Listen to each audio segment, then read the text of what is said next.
Olá, seja muito bem-vindo, bem-vinda a mais um programa que tem vaga, onde durante todo o mês de março recebo aqui importantes nomes, mulheres que falam sobre carreira. E olha, se algumas profissões são vistas como maioria ocupadas por homens, por que não falarmos também da ocupação de mulheres nas mesmas funções, cargos, por que não falar de equidade e também dessa diminuição do olhar da desigualdade, corporativa, funcional. Recebo Mafoane Odara, executiva de recursos humanos, e Roberta Frois, que é química com pós-doutorado em engenharia. Sejam muito bem-vindas, é um prazer tê-las aqui comigo no programa. Helene, prazer é meu estar aqui com você e com a Roberta. Roberta, de forma virtual, né? Seja bem-vinda e sinta-se também em casa aqui, como se estivesse pessoalmente, hein? Obrigada. Mafoane, como é que a gente olha para os recursos humanos, principalmente esse olhar do recrutamento, enfim, desafios corporativos, quando falamos de cargos, homem e mulher? Nossa, ótima pergunta essa, ótimo jeito de começar.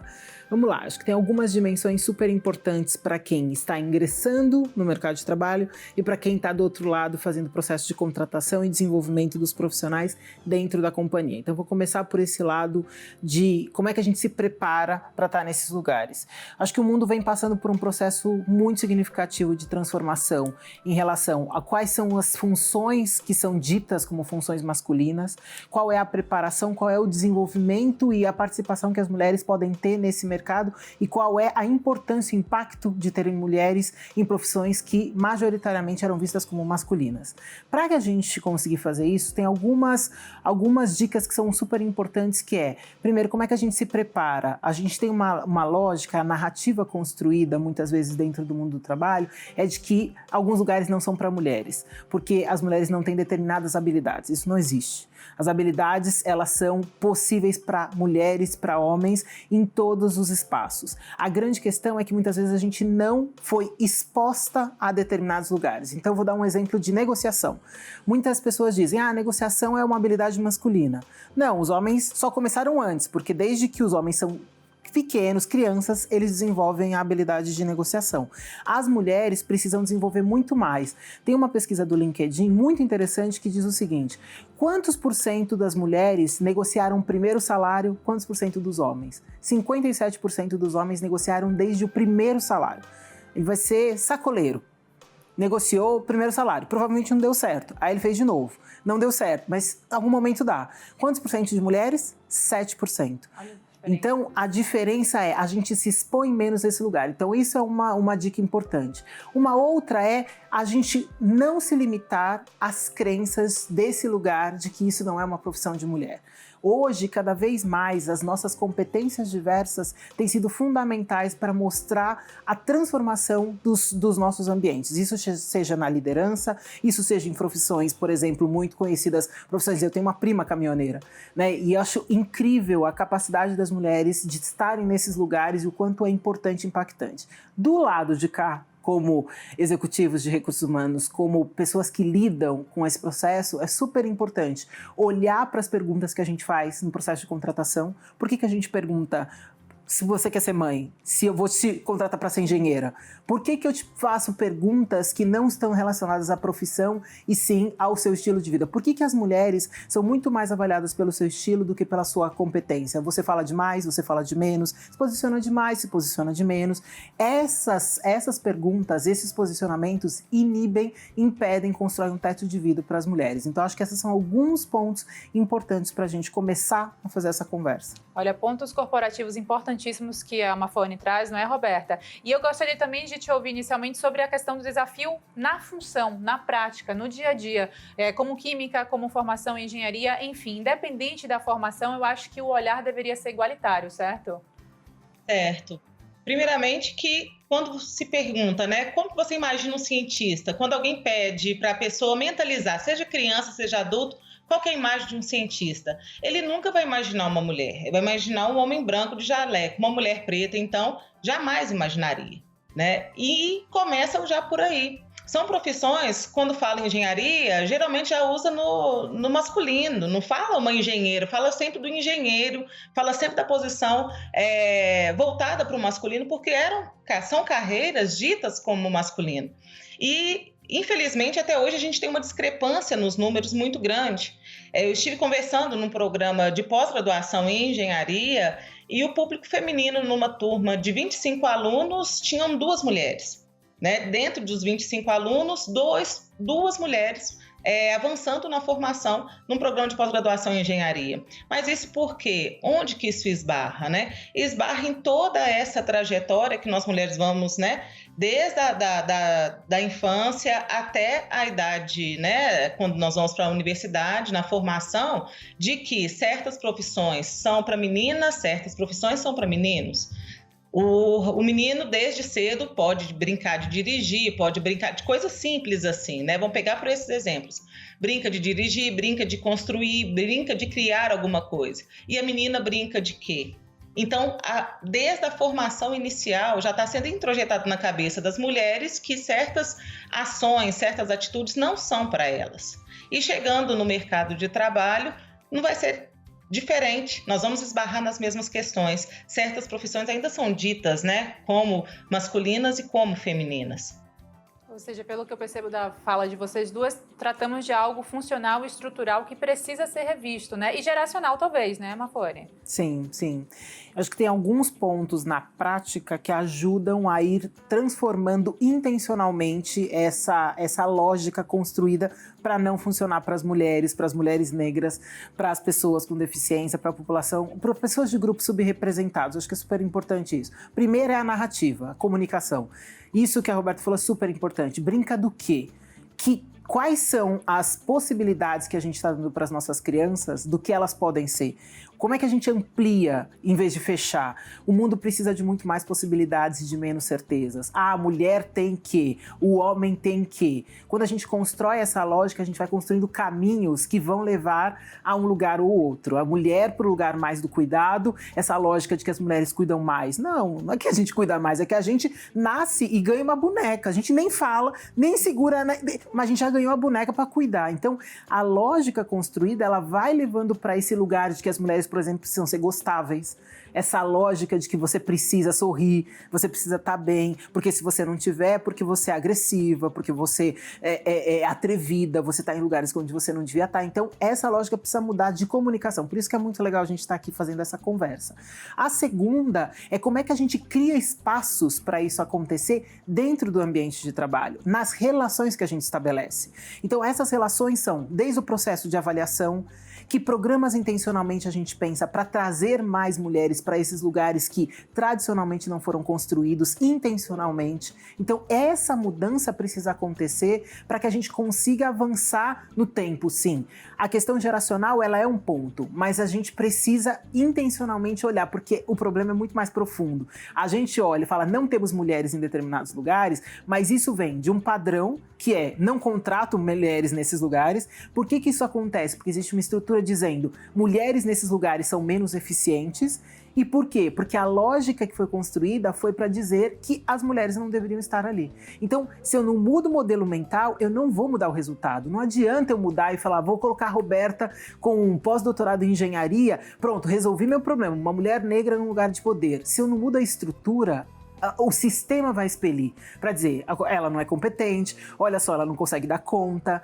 Então, isso precisa mudar. As relações, eu costumo dizer que a gente está numa nova revolução, que é a revolução das relações. Construção de ambientes saudáveis não é uma coisa nice to have, como a gente diz em inglês, não é uma coisa legal para se ter, ela é fundamental para que a gente crie lugares para as possibilidades das pessoas e não para as limitações que a gente dá. Pois é, potencializar as condições, não é, Roberta? Para manutenção e para, claro, você conseguir projetar e manifestar a sua capacidade. Boa. Até porque quando a Mofane falou sobre a questão da contratação, e calha na pergunta que você jogou lá atrás. Por que a mulher é questionada se ela vai querer ou não ser mãe para você ter o cálculo se vai ter prejuízo com licença maternidade? Por que não uma pergunta dessa se você vai querer ser pai para um homem? Então, acho que isso também passa por um percalço que a mulher precisa mostrar que, tipo, olhe para mim como um profissional. Como mulher, mãe, ou possivelmente sim ou não, é outra história, né? Isso não vai me impedir de exercer a minha profissão. Exatamente. A gente se esbarra nessas questões o tempo todo. Por quê? É comum escutar, né? Vai ter um concurso, vai ter uma contratação. não contrata mulher não porque mulher engravida. O fato é esse, né? E é muito marcante, muito pesado isso. Eu sou mãe de 2 crianças também, né? E o que acontece é como se fosse uma perseguição. Tem algumas políticas que, ao invés de serem políticas que vai fazer a pessoa, a mulher, mãe, permanecer naquele emprego, permanecer continuando seus estudos, permanecer naquele local de trabalho, são políticas que a expelem de fato daquele local. Primeiro que não reconhecem. Nós estamos ocupando os espaços, não é porque somos mulheres e tem que dar um espaço para a mulher, porque nós somos tão competentes quanto, ou mais, dependendo da situação, porque nós temos que nos esforçar muito mais para chegar no mínimo do que uma pessoa, do que um homem, às vezes, mediano, chega. Então, o nosso esforço, ele tem que ser reconhecido por isso. Os espaços que as mulheres ocupam não é por simplesmente ser mulher. Não é somente isso, é porque somos, de fato, competentes para aquele cargo. Mas isso esbarra na questão do ser mulher, propriamente, do poder gerar um filho e isso atrapalhar a dinâmica da empresa, isso atrapalhar o fluxo daquela contratação. Esse é o principal problema. Outra coisa também, nós mulheres estamos, o sistema já é assim, o sistema está, né, como se fosse cauterizado nesse preconceito que barram as mulheres. E nós precisamos, né, passar por cima disso e vencer isso. Por exemplo, hoje, estava no meu local de trabalho, eu sou, além, né, de atuar como pesquisadora, eu sou professora, né, da Universidade Federal de Ouro Preto e hoje atuo como diretora do Instituto de Ciências Exatas e Biológicas. Tá? Então, estava lá na universidade exercendo minha função, mas recebi uma ligação que eu tinha que ir buscar meu filho na escola porque estava passando mal. E isso dentro de uma empresa privada, isso dentro do meio corporativo, isso é um choque, isso é um empecilho, isso é uma barreira. E é algo que é estrutural e que vai acontecer, não tem como a gente evitar que algum problema desse tipo aconteça. Né? E nós mulheres temos que estar, né, disponíveis para isso, para ter essa flexibilidade. E muitas vezes as empresas não querem ceder. E essa pergunta, quando nos perguntam das nossas intenções, eu quero que chegue o dia que o homem também seja questionado, ou então nós não sejamos mais questionadas em relação a isso. Né? A nossa intenção é ter filho, se vai trabalhar ou não. Nós não temos que fazer essa escolha. Nós podemos fazer, né, as duas coisas, as duas funções. Só que a sobrecarga, né, ainda assim é maior sobre as mulheres. Como é que a gente está cuidando da saúde mental dos nossos colaboradores e colaboradoras? Sempre que a gente fala sobre um tema tão relevante, estratégico, porque saúde mental não é só bom para o bem-estar das pessoas que trabalham na empresa, ela é estratégica para o negócio, para o desenvolvimento do negócio.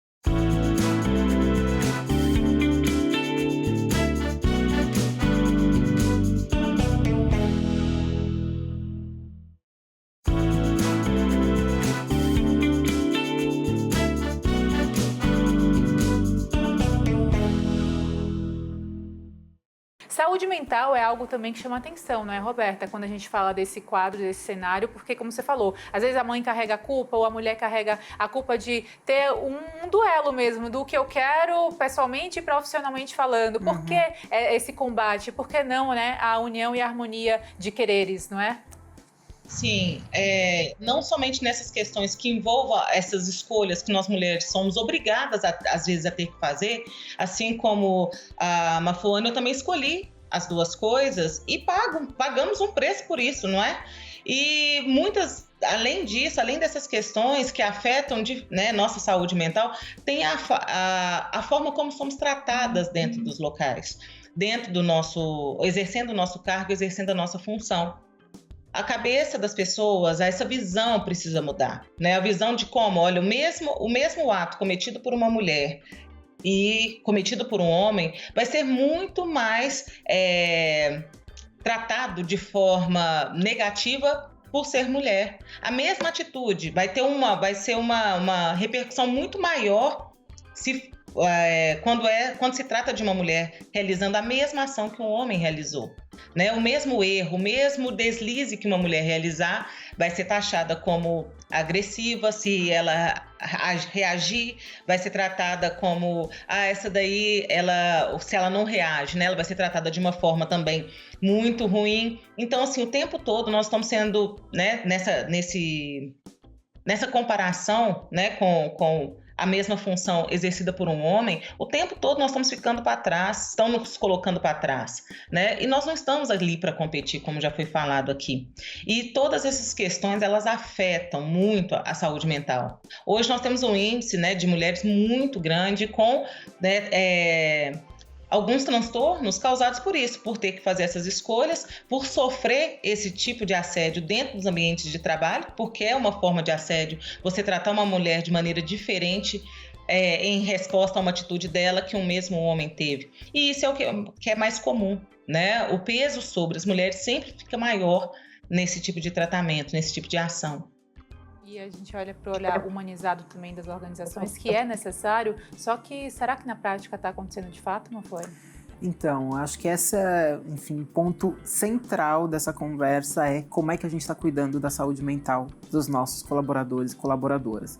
Sempre que a gente fala sobre um tema tão relevante, estratégico, porque saúde mental não é só bom para o bem-estar das pessoas que trabalham na empresa, ela é estratégica para o negócio, para o desenvolvimento do negócio. Ela tem 3 dimensões que são super importantes. A primeira é como é que a gente cuida das pessoas. Nós somos um país adoecido. Então, nós nunca utilizamos tantos medicamentos para lidar com a nossa ansiedade, com a depressão. Nós somos um país de muitos ansiosos e de muitas pessoas em depressão.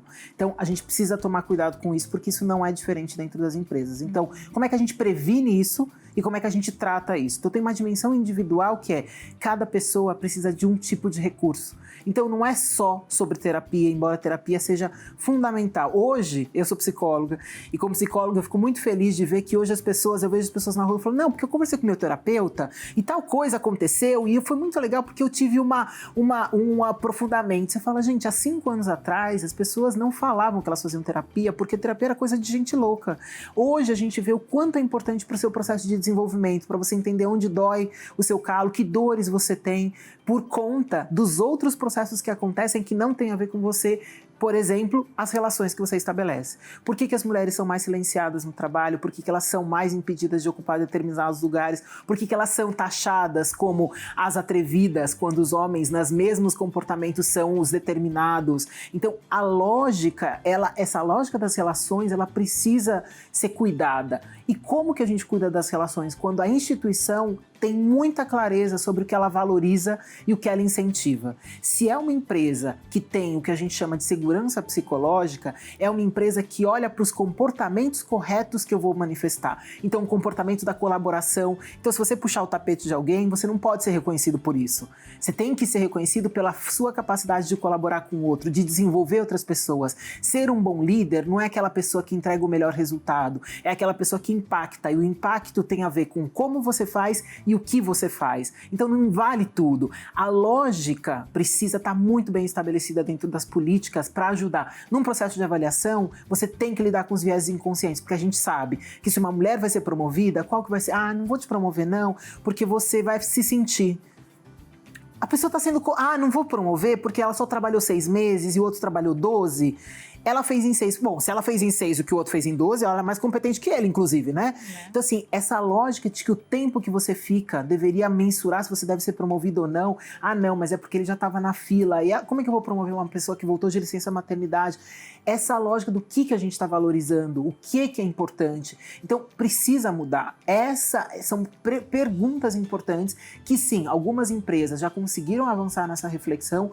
A grande maioria ainda não está nesse lugar, mas são esses pontos importantes. Então, cuidar do bem-estar individual, ao mesmo tempo que das relações, que sejam relações saudáveis e, institucionalmente, ter políticas muito claras sobre o que você aceita ou não. Desde assédio, discriminação, né? Então, estamos falando aqui, o assédio moral e o assédio sexual é um ponto, mas e as discriminações que acontecem, né? Quanto a pessoa se sente pertencente àquele lugar, o quanto a sua ideia, independente do seu cargo, vale para o desenvolvimento da estratégia da companhia. Tudo isso conta, é muito importante para o desenvolvimento. Importantíssimo, não, são pontos importantíssimos, né, Roberta, que ela detalha, até porque a gente fala também na necessidade de união de ideias em prol desse bem comum, desse bem coletivo, que não só falando sobre mulheres, mas falando de humanidade, de sociedade, né, Roberta? dentro de sociedade. Como eu estou dentro, né, da academia, nós estamos formando os profissionais, né, que estão indo para o mercado de trabalho, eu tenho falado isso com as equipes, né, porque a percepção da saúde mental debilitada, ela é geral. Alunos, servidores, né? Então, nós temos tentado elaborar, né, e estabelecer alguns programas visando isso, e eu tenho falado isso com as equipes da seguinte forma, gente, às vezes é mais importante interromper aquele momento da aula ali e fazer um bate-papo, uma conversa mais humana. Nós não estamos lidando com máquinas, são pessoas. São pessoas. Essa volta, né, depois desses 2 anos de afastamento por causa da pandemia, as pessoas já não estavam bem antes e voltaram piores emocionalmente. E eu sei, nós não somos psicólogos, não é a nossa formação, mas às vezes você interromper aquele momento ali de aula, de discussão de um tema, porque você percebeu que teve uma entrada para um tema mais sensível e as pessoas estão debilitadas esperando algo, por que não aproveitar aquele momento ali?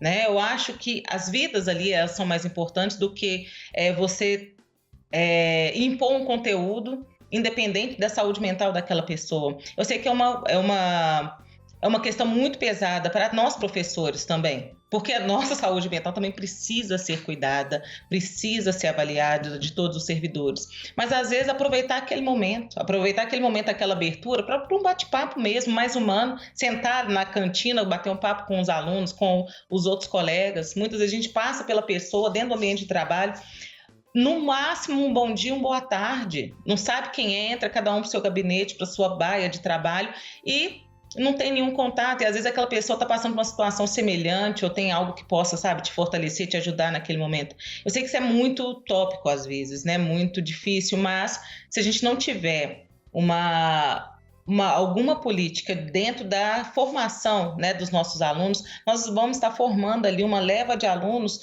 já com várias limitações, porque o campo emocional deles já estão extremamente abalados, né? E não só os alunos, mas os servidores também. Eu acho que esse momento que nós estamos, né, desse retorno, que nós voltamos, né, dessa pandemia com todo o gás, não, vamos voltar, mas nós estamos vendo as consequências agora. Não estava tudo bem, né, para esse retorno, assim, as sequelas ficaram e precisam ser tratadas. E o ambiente de trabalho, quando ele não está saudável, aumenta o número de assédios, aumenta o número de licenças para tratamento de saúde mental, para tratamento, né, psiquiátrico. Quando você pergunta, as pessoas estão tomando lá toneladas de remédio, de medicamento para ansiedade, para depressão, pessoas novas, recém-chegadas às vezes ali naquele ambiente de trabalho, mas já estão assim com a bolsa de medicamentos maior do que a bolsa de livros, né, que eles levam. Então isso é muito grave, isso é muito sério e nós precisamos, né, seja como universidade, seja como empresa, nesses ambientes ter esse cuidado, ter uma preocupação maior antes que a gente, né, comece a perder essas pessoas para essas doenças. Olha, a gente está no minuto final já do programa. Gente, já passou tão rápido, eu não queria que terminasse. Mas, claro, eu vou contar com a contribuição final, tanto da Mafane quanto de você, Roberta. Mafane, por favor, né? Tudo que a gente falou até agora, que teria muita mais coisa para render, mas, infelizmente, temos nosso tempo curto. Nossa. Você a palavra.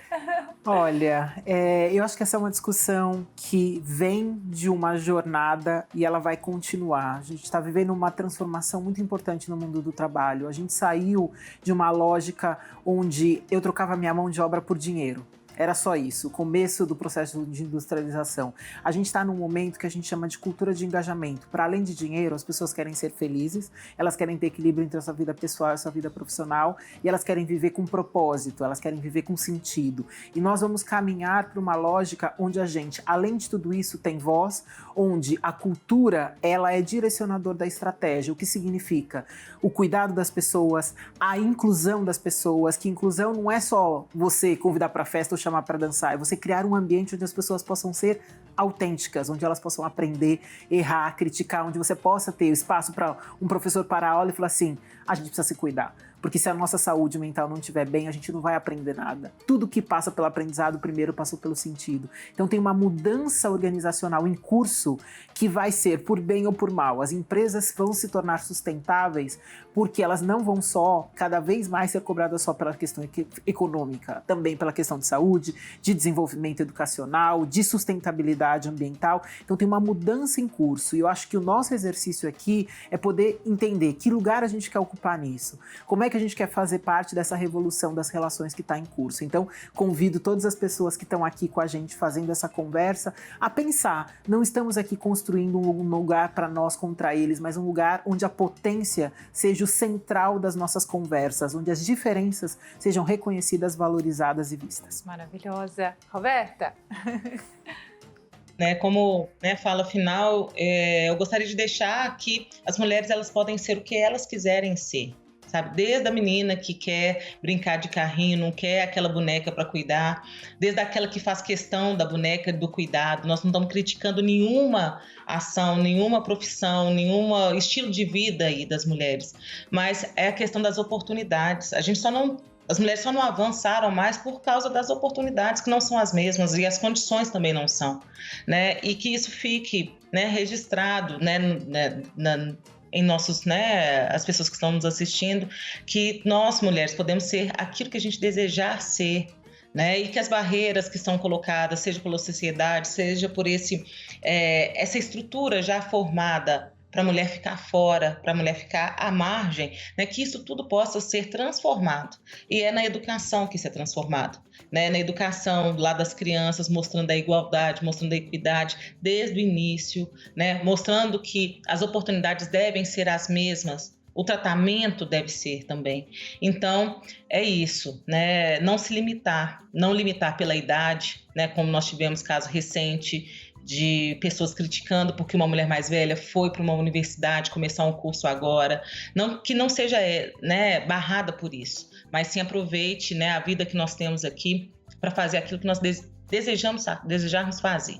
É isso, gente. Muito obrigada. Obrigada. Acolhimento, potência, sororidade também. É isso. Palavras importantes. Olha, muito grata de ouvi-las. Foi muito bom ter esse programa aqui com vocês, contar com a contribuição de vocês duas. Bom trabalho sempre e que continue sendo espelho também para outras pessoas, sejam elas homens ou mulheres. Obrigada, Obrigada, meninas. Olha, para você que nos acompanha também, agradeço a sua companhia. Como sempre, eu te espero no próximo Aqui Tem Vaga. Bom final de semana.